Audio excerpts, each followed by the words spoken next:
Кочанското обвинителство официјално го доби барањето на родителите на жртвите во пожарот Плус за детално објаснување на обвинението кое беше поднесено во петокот против 34 за предизвикување општа опасност.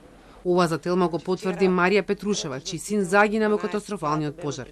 Таа лично го поднела во име на сите родители. Според информациите од роднините од обвинителството, средба да ќе биде оваа недела во Кочани. Треба да се усогласи терминот со родителите и да се потврди локацијата. Јавното обвинителство веќе ги разгледува можностите за соодветна локација во Кочани за да се организира таква средба на која ќе ги информира за сите аспекти од поднесеното обвинение.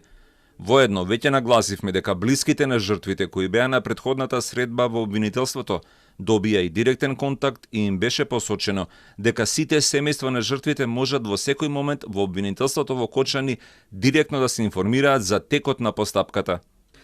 Барањето до обвинителството да ги информира за исходот од истрагата и содржината на обвинителниот акт родителите го најавија во саботата на маршот на ангелите.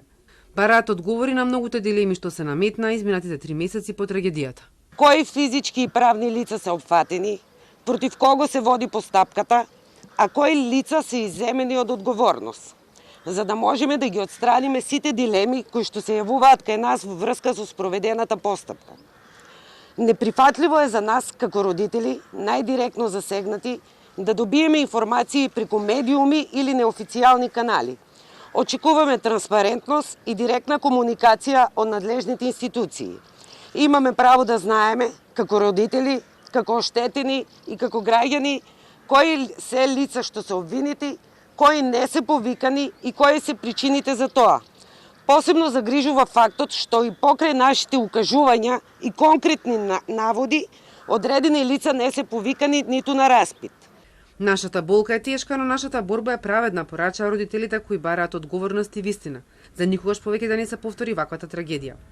Меѓу 34 обвинети за трагедијата во која животот го загубија 62 млади луѓе, на 200 беа повредени, се сопственикот на Пулс, брат му и синот, тројца градоначалници на Кочани, управителот на Агенцијата за обезбедување Рубиком, 4 обезбедувачи, 4 поранешни директори на Дирекцијата за заштита и спасување, 2 поранешни министри за економија, Бектеши и Сарачини, вработени во Министерството, локални пазарни инспектори. 13 мина кои беа опфатени во истрагата не се дел од обвинението.